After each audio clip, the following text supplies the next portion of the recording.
मित्रांनो, तुमचं पुन्हा एकदा GB स्टोरी टेलर या यूट्यूब चॅनलवर स्वागत आहे। आजच्या आपल्या गोष्टीचं नाव आहे रहस्यमयी पुस्तक, लेखिका रेणुका जाधव।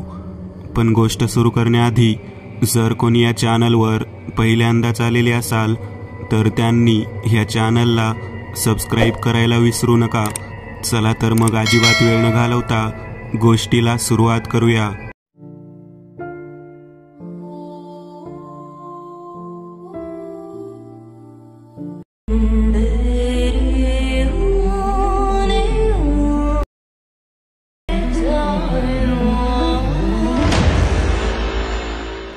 माझा फोन बराच वेळ वाजत होता, पण मी मीटिंगमध्ये व्यस्त असल्याने मला काही तो रिसीव्ह करायला जमले नाही। शेवटी दुपारचे जेवण झाल्यावर मी एकदा काय तो हातात घेतला आणि पाहिले तर आईचे कॉल्स होते। एवढे कॉल म्हणजे नक्कीच काहीतरी महत्त्वाचे कारण असणार।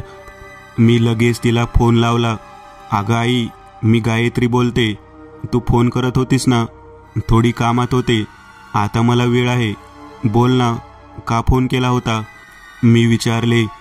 गायत्री, तुला आज मुंबईत यायला जमेल? नाहीतर तू आताच लगेच निघ तिथून। आईच्या आवाजात थोडी भीती आणि काळजी जाणवत होती। तिला नाराज करता येणार नव्हते आणि माझ्या 1-2 महत्त्वाच्या मीटिंग्स राहिल्या होत्या। अगं, तिथे सगळं ठीक आहे ना? तू ठीक आहेस ना? हो बाळा, आम्ही ठीक आहोत। तू फक्त इथे लवकरात लवकर ये। मी प्रयत्न करते आज येण्याचा, पण तू काळजी करू नकोस, आराम कर। मी फोन ठेवते। एवढं बोलून मी फोन डेस्कवर ठेवला। आईने एवढ्या घाईत बोलावणं म्हणजे नक्कीच काहीतरी गडबड आहे हे मला समजले। मी माझ्या सेक्रेटरीला सांगून माझी परवाची निघण्याची तयारी केली। फक्त एका दिवसाचा प्रश्न होता। दुसऱ्या दिवशी माझ्या मीटिंग्स सायंकाळी आटोपल्या होत्या, पण रात्रीचे कारने प्रवास करणे मला आवडत नव्हते। मी सकाळीच माझ्या सेक्रेटरीला घेऊन मुंबईत निघाले। पुणे काही एवढे दूर नव्हते, म्हणून अपेक्षेप्रमाणे 9च्या सुमारास बंगल्याजवळ पोहोचले। पण त्याआधी सेक्रेटरीला तिच्या घरी सोडून आले। मी जशी बंगल्यात आले तर दरवाजा उघडा होता। आई असे कधीच करत नसे। मी आत आले तर मला पाहून आईने मला घट्ट मिठी मारली आणि रडू लागली। मला काही समजलेच नाही। बाबांनी तिला सावरले आणि मला आत जायला सांगितले। मी खोलीत जाऊन फ्रेश होऊन आले। मी जशी बाहेर हॉलमध्ये आले तर तिथे माझी मैत्रीण तारा व तिच्या बिल्डिंगमध्ये राहणाऱ्या इतर बायका देखील होत्या। मी जेव्हा घरात आले तेव्हाच त्यांना पाहिले होते, पण आईला सांभाळण्यात तिथे एवढे लक्ष दिले नव्हते। मी आईजवळ जाऊन बसले। ती आता शांत बसली होती। माझी मैत्रीण तारा माझ्याजवळ आली। तिने मला घडलेल्या सर्व प्रकार अगदी सविस्तर सांगितला। गायत्री, माझा मुलगा वेदांत आणि त्याचे मित्र म्हणजेच या बायकांची मुले तुला घरी भेटायला आली होती, पण काकूंनी सांगितले की तू घरी नाही। मग ती खाली खेळायला गेली। खेळत असताना कदाचित त्यांचा बॉल तुमच्या घरात आला होता, म्हणून ते सगळे तुझ्या घरी तो घ्यायला आले होते। दुपारी मी तुझ्या घरी जेव्हा त्या सगळ्यांना जेवायला बोलवायला आले तर घरात तुझी आई सोडून कोणीही नव्हते। परवाचे सगळे झाले आणि म्हणून तुझी आई तुला त्याच दिवशी परत येण्याचा आग्रह करत होती। आता कुठे मला हे सगळे प्रकरण समजले होते। मी आईकडे पाहिले तर ती अजूनही शांत बसली होती। काही वेळाने आईने माझा हात धरला आणि बोलली, वेदांत आणि त्याचे मित्र घरात बॉल शोधत होते, पण त्यांना तो मिळाला नाही। अगदी स्वयंपाकघरात सुद्धा ते पाहून गेले। शेवटी मी त्यांना तो बॉल तुझ्या खोलीत असेल आणि तू आली की तुझ्या खोलीतून काढून देईन असे बोलले व त्यांना जायला सांगितले। पण जेव्हा तारा त्यांना शोधत आली तेव्हा ते सगळे घरी गेलेच नाही असे मला कळले। मी व ताराने संपूर्ण बंगल्यात त्यांना शोधले, पण त्या मुलांचा काहीच पत्ता नव्हता। अचानक माझी नजर तुझ्या खोलीकडे गेली। तू बंद करून गेलेला दरवाजा उघडा होता। मी आत गेले तर तिथे मला पलंगावर बॉल दिसला आणि वेदांतला तू गिफ्ट दिलेली घडी सापडली आणि तिथे एका टेबलावर लालसर रंगाचे पुस्तक दिसले। मी ताराला सांगितले की मुले तुझ्या खोलीत नाहीत आणि लगेचच तुला फोन लावला, पण तू काही तो उचलला नाही। मी माझ्या खोलीत गेले आणि ते पुस्तक पाहिले आणि मला धक्का बसला, कारण ते एक वाईट आणि भयानक पुस्तक होते, जे मला माझ्या एका मित्राने नष्ट करण्यासाठी दिले होते. पण मला वेळेअभावी त्या पुस्तकाची विल्हेवाट लावणे जमले नाही. ते पुस्तक एका काळ्या शक्तीच्या प्रभावात निर्णय केले होते. माझा मित्र निखिल याच्या बायकोला ते कुठेतरी सापडले होते. तिने कुतूहल म्हणून ते वाचले आणि तिची मनस्थिती बिघडली. मुख्य म्हणजे तिच्या शरीरात नकारात्मक ऊर्जा निर्माण झाली आणि तिने स्वतःचा जीव देखील घेण्याचा प्रयत्न केला होता. पण निखिलने काही जास्त होण्याआधीच त्याच्या गावी राहणाऱ्या एका सिद्ध पुरुषाला हे सर्व सांगितले आणि त्यांनी तिला त्या पुस्तकापासून वेगळे केले. पुन्हा असे घडू नये म्हणून त्यांनी निखिलला ते पुस्तक नष्ट करायला सांगितले. त्यांच्या सांगण्यानुसार एक कुमारिका जी या गोष्टी मानते पण धीट आहे अशीच कन्या हे पुस्तक नष्ट करू शकत होती. मला विश्वासात घेऊन निखिलने पुस्तक मला सुपूर्द केले होते. मी ते पुस्तक अगदी व्यवस्थित ठेवले होते. माझ्या खोलीत मी सोडून कोणी जात नसायचे, अगदी आई बाबा सुद्धा. वेदांतने त्याच्या मित्रांसोबत मिळून टेबलाच्या साह्याने ते पुस्तक घेतले होते. मी निखिलने दिलेला दोरा हातात बांधून ठेवला असल्याने मला त्या पुस्तकाचा काहीच त्रास होणार नव्हता. मी ते पुस्तक हातात घेऊन बाहेर आले आणि ती मुले कुठे गेली ते समजावून सांगितले. मुलांच्या चपला आमच्या बंगल्याबाहेर होत्या. ते ताराने मला आधीच दाखवले होते. मी त्या सगळ्यांना मला थोडा अवधी द्यायला सांगितले. जोपर्यंत ही गोष्ट निखिलला सांगत नाही तोपर्यंत माझ्याकडे काहीच मार्ग नव्हता. सुदैवाने सर्व मुलांचे वडील एका प्रोजेक्ट निमित्ताने बाहेरगावी एका आठवड्यासाठी गेले होते. तारा व इतर बायका मला भेटून घरी परतल्या. त्यांना माझ्यावर विश्वास होता हे मला माहिती होते. मी रात्रीच निखिलला फोन केला आणि घडलेला सर्व प्रकार त्याच्या कानावर घातला. तारा इतर बायका माझ्या घरी येऊन बसल्या. मी निखिलला माझ्या घरी त्याच दिवशी बोलावून घेतलं आणि तारा व इतर बायकांना निखिलसोबत बोलायला सांगितले. आजच्या काळात या गोष्टींवर विश्वास ठेवणे शक्य नव्हते. मला जमेल तसे मदत करण्याचे आश्वासन त्या सगळ्यांनी दिले. मला मदतीपेक्षा त्यांचा विश्वास व संयमाची गरज होती. ते सगळेजण आपापल्या घरी निघून गेले. अगदी मुलांच्या चपलासुद्धा माझ्या घराबाहेरच ठेवून गेले. मी नेहमीप्रमाणे सकाळी ऑफिसमध्ये गेले. माझी राहिलेली कामे, नवीनच प्रोजेक्ट्स एकदा बघून घेतले. सगळी माणसेही विश्वासू आणि कामाबद्दल निष्ठावान होती. सायंकाळी मी आणि बाबा घरी आलो. कार पार्किंगमध्ये लावत असताना माझी नजर आमच्या बंगल्याच्या आवारात गेली. वेदांत आणि त्याचे मित्र नेहमी तिथेच येऊन क्रिकेट खेळायचे आणि कोणी चीटिंग केली तर मला ते सांगायला यायचे. ते सगळे आठवून माझ्या डोळ्यात अश्रू केव्हा आले कळलेच नाही. बाबांनी ते पाहिलं आणि माझ्या डोक्यावर हात ठेवून सगळे ठीक होईल, तू काळजी करू नकोस असे आश्वासन दिले. निखिलने त्याच्या गावी त्या सिद्धप्राप्ती असणाऱ्या व्यक्तीशी संपर्क केला. पण तिथे राहत असलेल्या एका माणसाने ते 2 दिवस शेजारच्या गावी गेले. पण तिथे राहत असलेल्या एका माणसाने ते 2 दिवस शेजारच्या गावी गेले असल्याचे सांगितले. ते आले की निखिलला कळवतील असे तो म्हणाला. ही वेळ शांत राहण्याची नव्हती. सध्या मुले कुठे आहेत हे समजणे गरजेचे होते. जर एखादे ठिकाण असते तर गोष्ट निराळी होती, पण ती मुले पुस्तकात अडकली होती. ते पण काळ्या शक्तीशी निगडीत असलेले पुस्तक. मी माझे MBA करून बाबाची इच्छा म्हणून त्यांची कंपनी सांभाळत होते आणि आता तर छान वेगसुद्धा घेतला होता कंपनीने. त्यात नवल म्हणजे मला भूत, प्रेतात्मा, हाडळ या सर्व गोष्टींबाबत जाणून घेण्याची प्रचंड जिज्ञासा होती. माझ्या आजीने मला तशी गावात असणारी भूते व देवाचे रखवालदार यांच्या पुष्कळ दंतकथा सांगितल्या होत्या.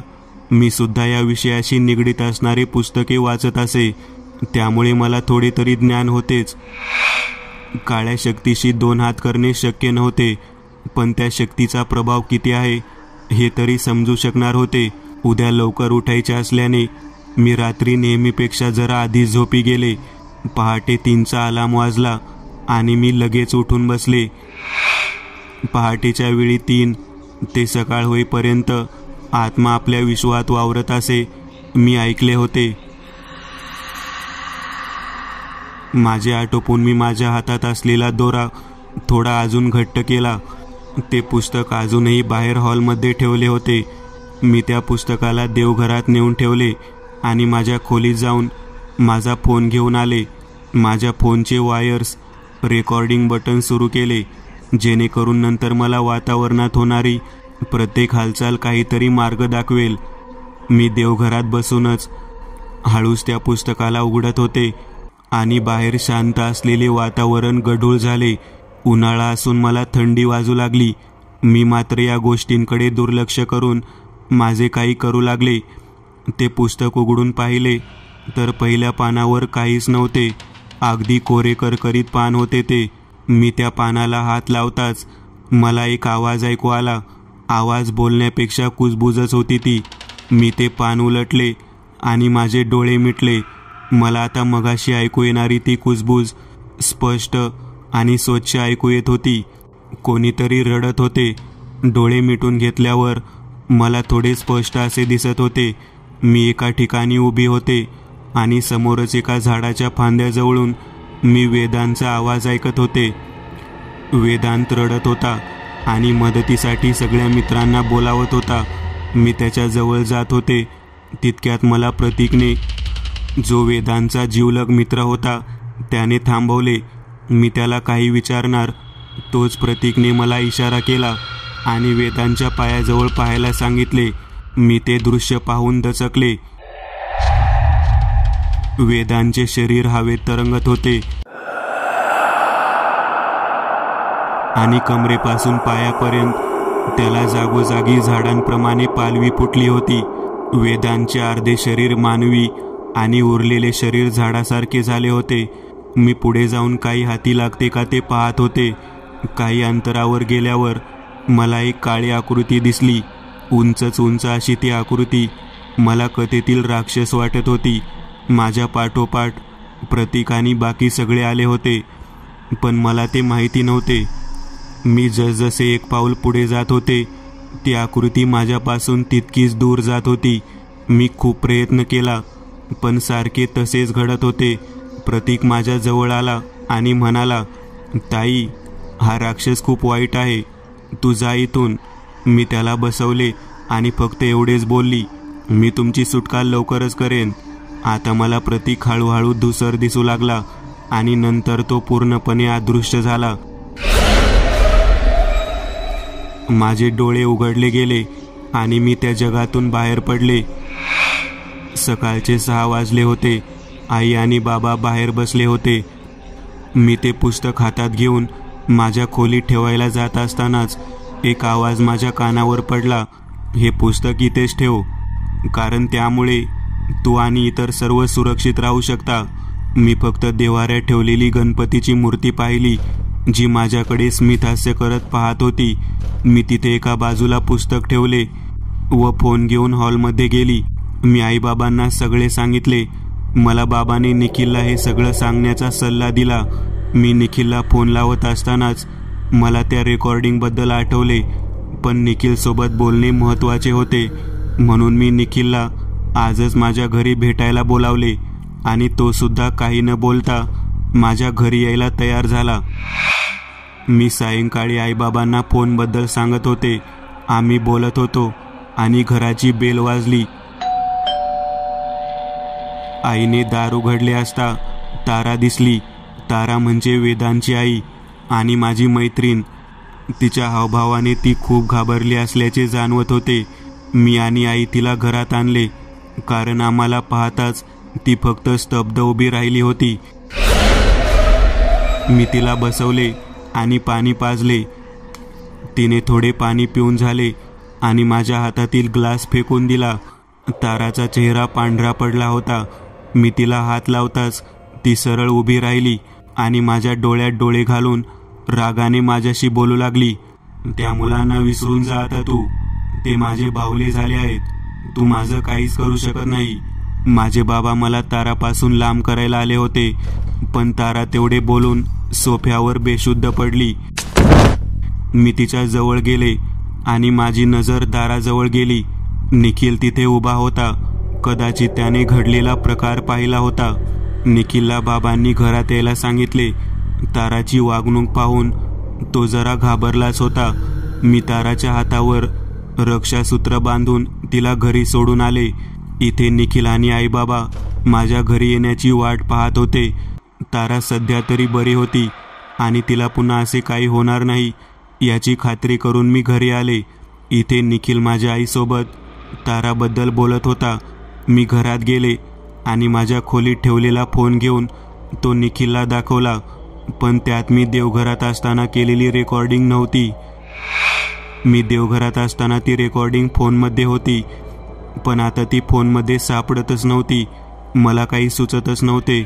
निखिलने मला चहा पिऊन झाल्यावर एक बातमी सांगितली. ती अशी की ज्या व्यक्तींनी निखिलच्या बायकोला त्या पुस्तकापासून वाचवले ती दुसऱ्या दिवशी निखिलच्या घरी येणार होती. सध्या तरी माझ्यासाठी ही आनंदाची गोष्ट होती. मी तो फोन बाजूला ठेवून निखिलला त्या व्यक्तीला घेऊन माझ्या घरी येण्यास सांगितले.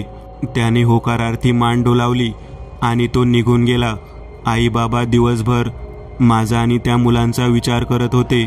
मी पण उद्या नक्की काय होईल हाच विचार करत होते. कशीबशी रात्र संपून दिवस उजाडला. आम्ही तिघेही निखिल किंवा त्याचा फोन येण्याची वाट बघत होतो. सायंकाळी अंदाजे 6च्या सुमारास निखिल आला. जसा तो आला त्याच्यानंतर एक 6 फूट उंच असलेली भारदस्त शरीरयष्टी आणि करारी नजर लाभलेली व्यक्ती घरात आली. आईने त्यांना नमस्कार केला. बाबा मात्र काहीतरी विचार करत होते, कारण मी जेव्हा बाबांना आवाज दिला तेव्हा ते प्रश्नार्थक नजरेने मला पाहत होते. हे सगळे ती व्यक्ती पाहत होती. आईने त्यांना बसायला सांगितले व मी तिच्यासोबत स्वयंपाकघरात गेले. फक्त पाणी पिऊन झाल्यावर त्यांनी स्वतः आपला परिचय करून दिला. ते म्हणाले, मी परशुराम जोशी आहे. निखिलने मला इथे झालेल्या घटनेची कल्पना दिली आहे. खरं तर ते शापित पुस्तक या जगासाठी एक श्रापच आहे. मी माझ्या विद्येने निखिलच्या बायकोस त्यापासून वाचवले, ते फक्त मला अवगत असलेल्या दैवी विद्यांच्या आधारे. परंतु आता मला आधी या परिस्थितीचा आढावा घेणे गरजेचे आहे. तुम्ही मला ते पुस्तक दाखवा. मी आणि निखिल त्यांना देवघरात घेऊन गेलो. जोशी गुरुजींनी ते पुस्तक पाहिले आणि मला माझा फोन आणायला सांगितले. मी लगेचच खोलीत जाऊन फोन घेऊन आले. आई बाबा देवघराबाहेर उभे होते. त्यांनी मला ती रेकॉर्डिंग ऐकवायला सांगितली. मी जसे फोन पाहिला मला ती रेकॉर्डिंग सापडली. निखिल आणि मी माझ्या आईबाबांकडे पाहू लागलो. मी ते रेकॉर्डिंग सुरू केली. ती एवढी कर्कश होती की काहीच कळत नव्हते मला. पण गुरुजी मात्र गळ्यात असलेल्या माळेला हात धरून डोळे मिटून ते सगळं ऐकत होते. मला आणि निखिलला तो आवाज तर सहनही होत नव्हता. कसंबसं ते रेकॉर्डिंग संपले आणि मी फोन हातात घेतला. आता गुरुजींनी डोळे उघडले आणि त्यांनी आम्हा दोघांना बाहेर बोलावले. मी, आई बाबा आणि निखिल बाहेर येऊनही बसलो.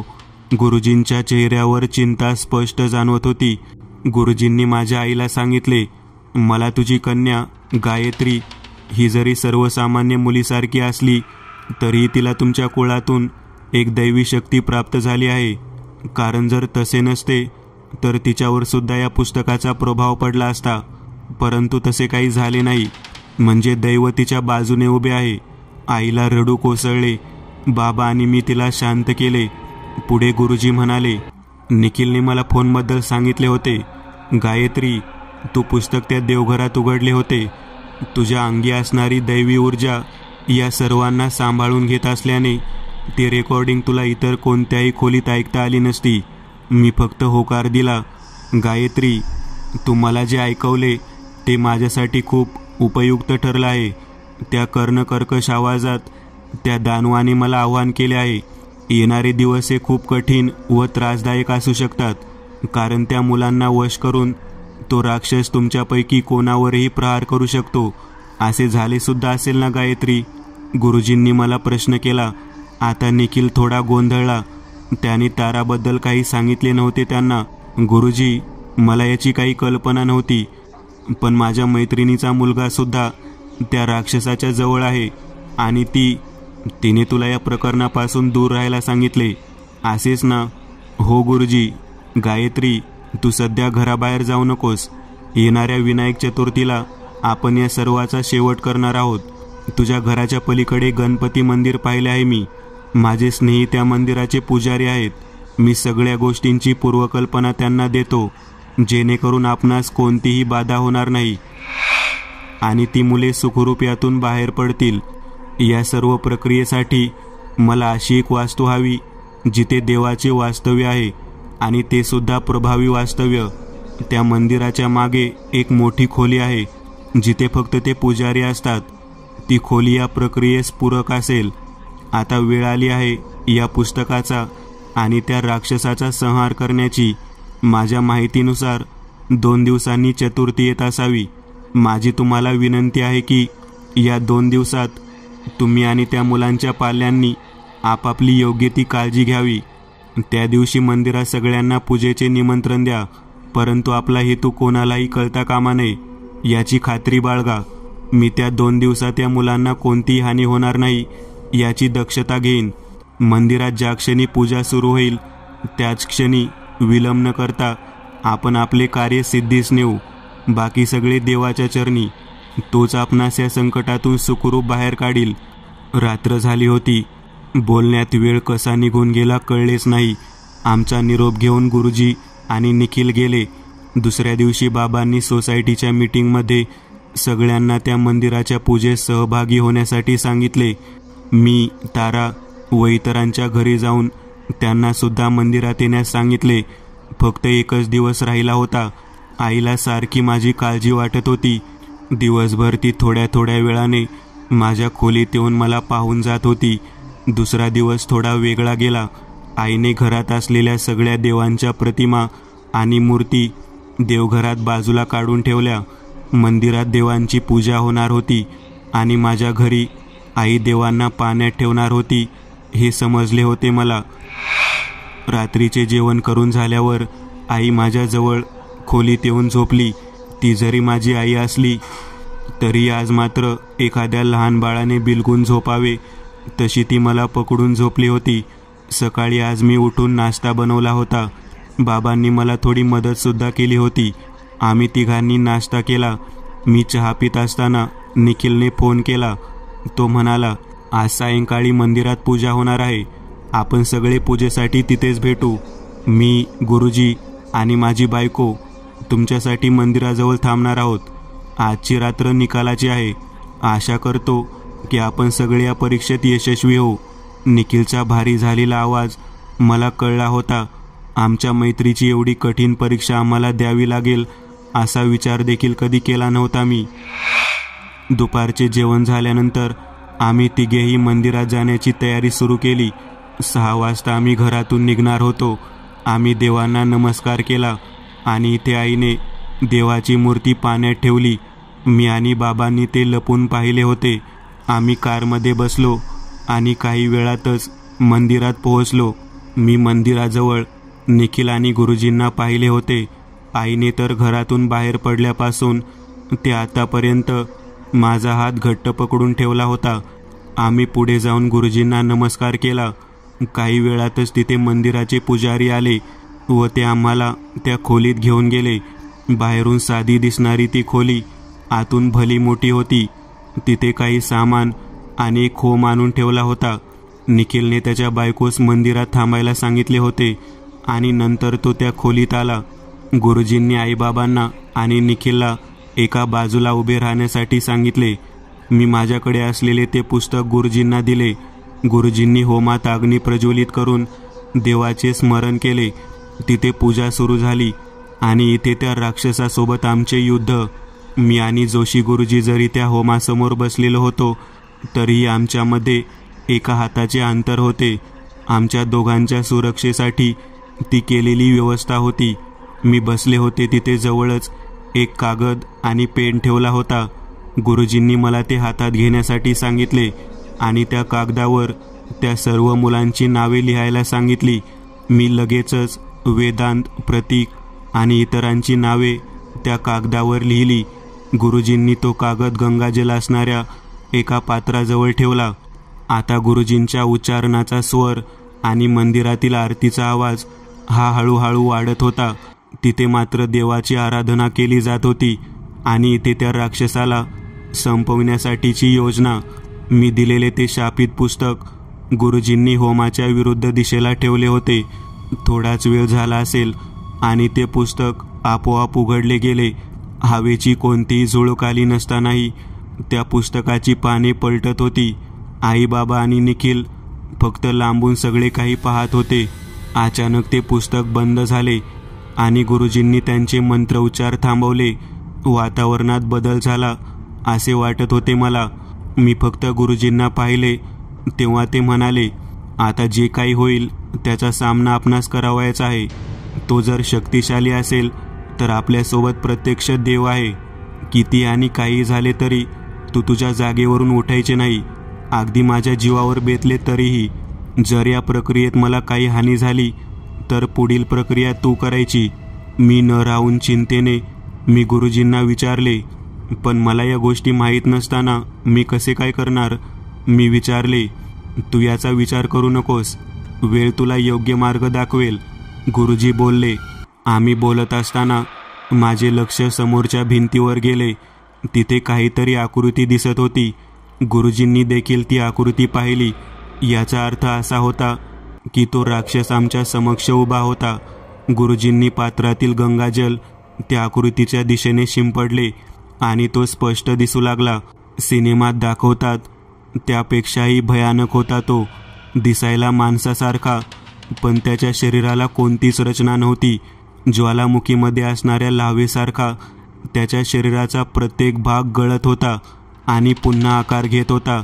आईने तर त्याला पाहताच किंचाळी मारली, पण आरतीच्या ध्वनीनादात ती बाहेर ऐकू गेली नव्हती. गुरुजींनी त्याला त्या मुलांना सोडायला सांगितले, पण तो काही ऐकत नव्हता. त्या राक्षसाला आपला जीवनकाळ वाढवण्यासाठी माणसांची गरज होती. जोपर्यंत त्याच्या अस्तित्वाचे रहस्य समजत नाही तोपर्यंत त्याला मारणे अवघड होते. गुरुजींनी त्याला ते पुस्तक व त्याचा त्यातील वावर कसा झाला ते विचारले. तो राक्षस काहीतरी वेगळ्याच भाषेत बोलला.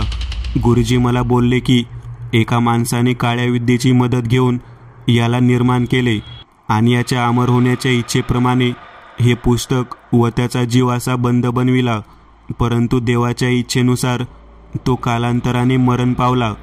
पण या पुस्तकाची मात्र योग्य विल्हेवाट करायचे विसरला. कुतूहल निर्माण करणारे हे पुस्तक असेच एकाकडून दुसऱ्याकडे फिरत राहिले.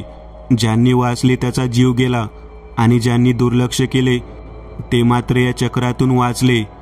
या सर्व गोष्टी लक्षात घेतल्या तर याची अमरत्वाची इच्छा हीच या राक्षसाची कमजोरी होती.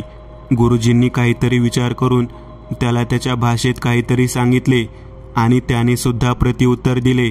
आई, बाबा, निखिल आणि मी फक्त पाहतच होतो. माझ्याकडे बघून जोशी गुरुजी बोलले, मी याला त्या मुलांना सोडण्यास सांगितले आहे आणि तो ते करायला तयार आहे.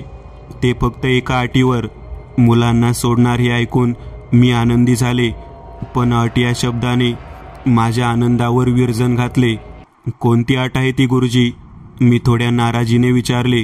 गुरुजी म्हणाले, मी या राक्षसाला माझे आयुष्य अखंड आहे असे सांगून त्या मुलांची सुटका करून घेणार आहे. हे ऐकताच माझे कान सुन्न झाले. पण गुरुजी तुम्ही का? मला जाऊ दे. तुम्ही त्या मुलांना आणि या तिघांना घेऊन जा. मी जाते त्या राक्षसाच्या जगात. मी एका लहान मुलाप्रमाणे बोलत होते. गायत्री, या गोष्टी सहन करण्याचे अथवा त्या जगात आपला जीव गमावण्याचे तुझे हे वय नाही. मी माझ्या विद्येचा योग्य तो उपयोग करून घेतला असल्याने मी आता हे जग सोडू शकतो, पण तू नाही. गुरुजींच्या प्रत्येक शब्दाने माझे मन अजून घायाळ झाले होते. आता चर्चा नको असे बोलून गुरुजींनी मी लिहिलेल्या कागदावरचे प्रत्येक नाव उच्चारायला सुरुवात केली आणि ते पुस्तक पुन्हा उघडले गेले.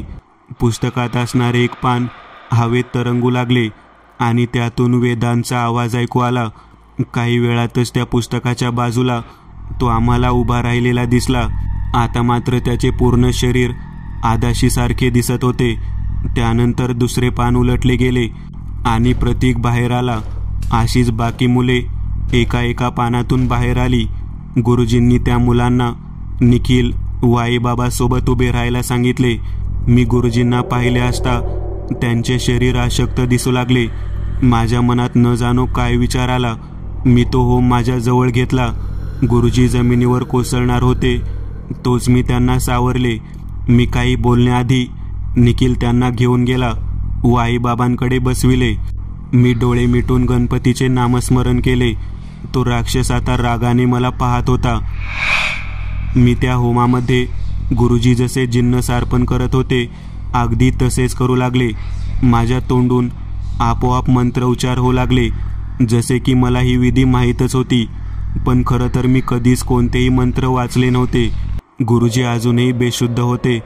कदाचित अर्धा तास उलटून गेला असेल आणि तो राक्षस माझ्या आईबाबा आणि इतरांना घेऊन जाण्याचा प्रयत्न करू लागला. मी एकच कटाक्ष टाकला आणि तिथे मूषक महाराज आले. कुठून आले, केव्हा आले मला नाही माहिती, पण ते आले आणि तो राक्षस माझ्याजवळ जिथे होम होता तिथे आला. तिथे घालीन लोटांगणचा गजर झाला आणि इथे या राक्षसाची शेवटची घटका जवळ आली. त्या होमातून एक धूसर अशी आकृती आली आणि तिने त्या राक्षसाला बंदिस्त केले. काही क्षणात त्याची राख तिथे झाली. मी माझ्या जागेवरून उठले आणि ते पुस्तक होमात फेकून दिले. त्या पुस्तकाची देखील राख झाली होती. माझ्या डोळ्यातून अश्रू वाहत होते. तिथे गुरुजींना शुद्ध आली होती. आम्ही सगळे तिथून मंदिरात गेलो. आमच्यासोबत मुलांना पाहून तारा व इतर जणींना देखील रडू आले.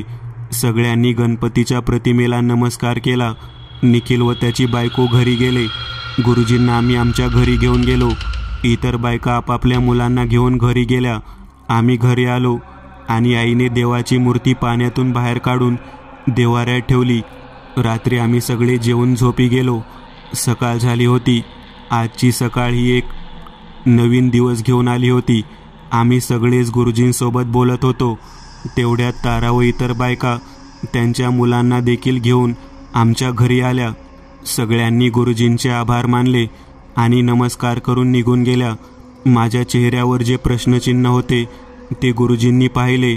गुरुजी मला बोलले, तू हाच विचार करत आहेस ना की काल तुला कोणतीच कल्पना नसताना तू तो होम, ते मंत्रपठण आणि राक्षसाला कसे काय संपवले? मी फक्त होकारार्थी मान डोलावली. ते पुढे म्हणाले, तुझे मन आणि तुझा हेतू हा निर्मळ होता. तू कधीच तुझी विद्या, तुला असलेले ज्ञान कोणत्याही वाईट कामासाठी वापरले नव्हते. तुझ्या घरातील एकमेव आणि वंशातील 9वी कन्या आहेस तू. काल जे काही तू केले तो देवाने तुला दिलेला जन्मजात वरदान होता. तुला ती विद्या माहिती होती, पण तिचा वापर करण्याची संधी आली नव्हती.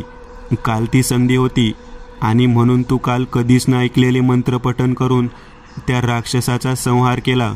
गुरुजी, माझ्या मंत्रपठणानंतर एका आकृतीने त्या राक्षसाला बांधले. ते काय होते? मी कुतूहलाने विचारले. तुझ्या आवाहनाने एका पवित्र आत्म्याने त्या राक्षसाला कैद करून त्याला योग्य ठिकाणी पाठवले. गुरुजी उत्तरले. मग कालचे ते सामान जे त्या खोलीत राहिले त्याचे काय? बाबांनी प्रश्न केला. तुम्ही निश्चिंत राहा. आपण गेल्यानंतर माझा मित्र म्हणजे त्या मंदिरातील पुजारींनी त्या सगळ्या गोष्टी नष्ट केल्या, कारण मी तसे त्याला आधीच सांगितले होते. गुरुजी म्हणाले. सायंकाळी गुरुजी आपल्या इच्छित स्थळी जाण्यास निघाले.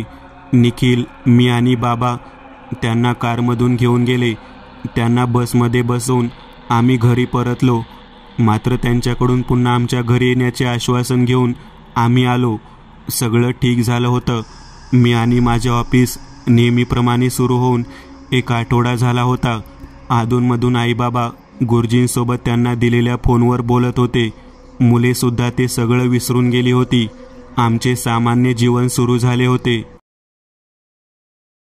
मित्रांनो, आज पुरतं एवढंच. तुम्हाला जर काही गोष्ट आवडली असेल तर नक्की लाईक करा. तुमच्यापैकी बरेचसे जण व्हिडिओ लाईक न करताच पळून जातात, पण हा जर व्हिडिओ तुम्ही लाईक केला तर मला जरा बरं वाटेल आणि असेच भारी भारी व्हिडिओ बनवायची माझ्यात एनर्जी येईल. त्यामुळे नक्की लाईक करा. आणि अजूनही कोणी या चॅनलला सबस्क्राईब केलेलं नसाल तर लगेच सबस्क्राईब करून टाका. आणि बाजूची घंटी ती मात्र दाबायला विसरू नका. देवाची घंटी आहे ती. चला तर मग पुन्हा भेटूया अशीच एक आगळी वेगळी गोष्ट घेऊन पुढच्या